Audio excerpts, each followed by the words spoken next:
Yeah. Welcome back to the set of Can We Build a House in Costa Rica in 90 days or less. Today is day 18, and believe it or not, we got our road built. We've got our driveway complete with culverts installed. We have our house site all leveled, compacted, and we actually finally got that septic tank installed along with the drainage. Well, that is exciting all by itself. But now that we have this done, what's the next step? Well, today we're focused on building a bodega. And I'm sure you're wondering, Alan, what's a bodega and why am I spending money for a bodega? If you're coming from the United States, Canada, most places in the world, when they drive up to a construction site, well, that construction crew will normally bring in like a great big huge 20-foot container, and that's where they're going to store their tools. And a lot of times that's the command center where the architects, the engineer, they're looking at the blueprints and the plans. Well, your bodega is your construction shed or your command center. They're going to build a bodega on the site here, and so the important thing for you to know is, number one, it is a temporary construction, and when it's all done, they tear it down, so it doesn't cost a whole lot, but it's very, very necessary. Number two is that when you're looking for a place to build that bodega on your site, obviously you want it to be out of the way so that it's not going to be wherever you're building your house or your driveway or anything of that nature. So it's important to understand that your bodega, your storage shed, you really need this because, like I said, it's going to be your command center, but most importantly, that's where you're going to store like your cement and anything that you don't want to get wet, especially and most importantly, well, your tools and your generator. You need a safe and secure place where it's going to be safe and dry, because remember, in Costa Rica, in the rainy season, it's raining 6 months out of the year, but even in the dry season, if you're building then, you might get the occasional rain, but it's important that you have a safe and secure spot for your tools. Like I said, that generator, and you're thinking, oh no, he said generator. Yes, in Costa Rica, you will need a generator because most of the time, you're not going to have electricity to your site, so you're going to have to start off creating your own power. So you want to make sure that if you haven't done so already, subscribe, hit that notification bell, because you're going to want to watch that very important video about generators and how you can save anywhere from $1,000, $3,000, and a whole lot more on getting the right generator for your construction site that, hey, if you buy the right one, well, you can use it for emergency backup power for your house as well.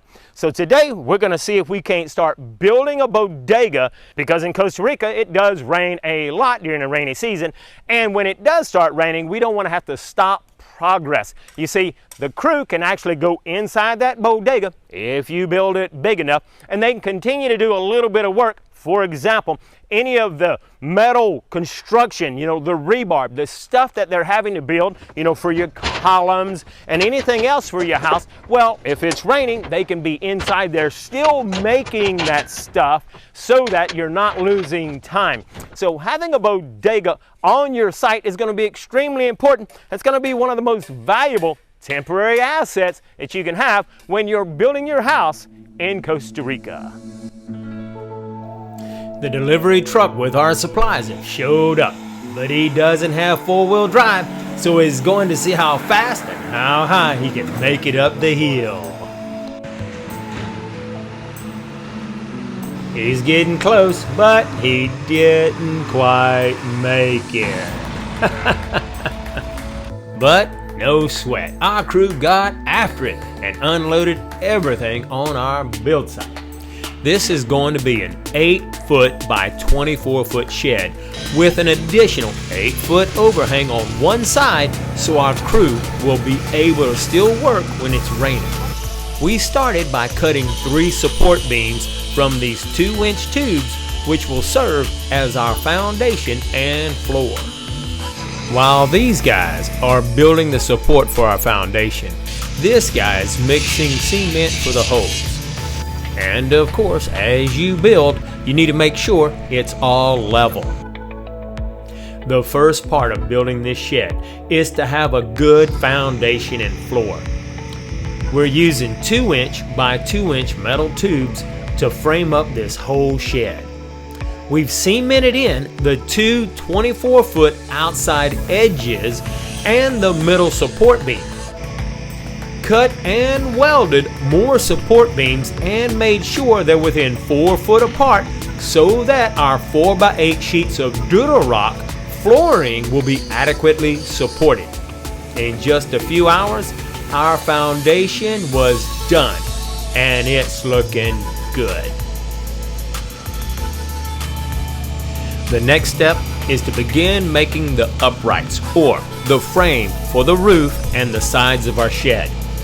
That didn't take too long, and now it's time to weld the uprights into place.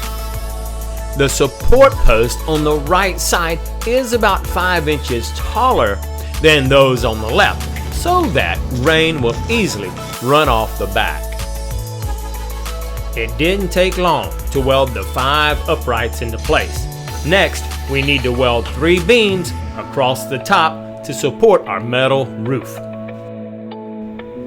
While the beams are being welded, we can start putting our 4x8 sheets of Durarock down for our floor.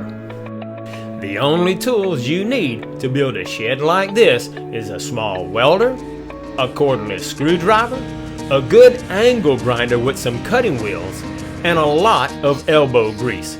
It's really easy to build a metal shed, and while we're building this to be our command center while building this house, you can use a shed like this for so many different things.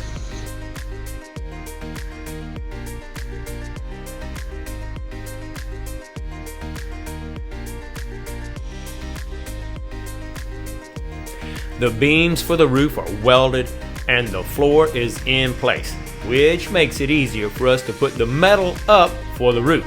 But we need to build us a door.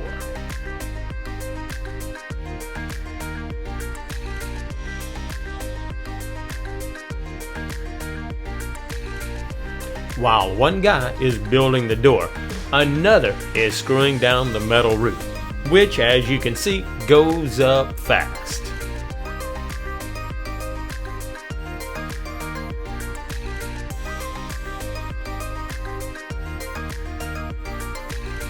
They're hanging the door, and it seems Nikki approves of this big old doghouse.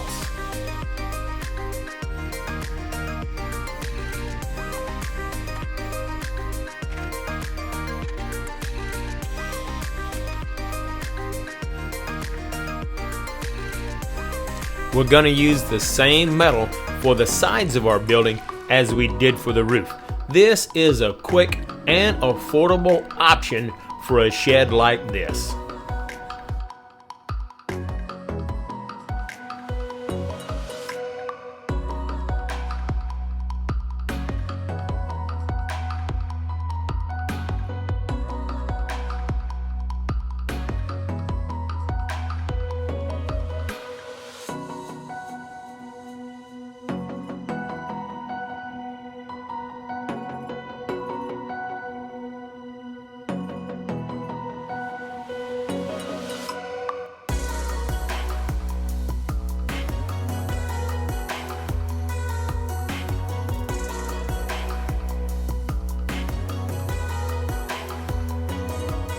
Alright, all of the siding is up, and since this is a temporary building, now we're welding a chain to the door so we can lock up our new bodega. After getting some metal on the door, our bodega is finally done. But we're not gonna stop there. Because this is a shed or a bodega for our construction site, we want to add an 8-foot extension or porch on the right side. This will give our crew a place to continue working when it starts raining.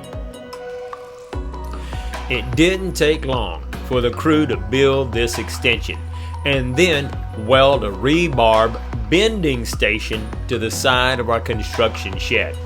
For every house with a good foundation, the crew will bend hundreds of pieces of rebar. So this is a very important part of your construction shed. It took less than 24 hours to build this shed.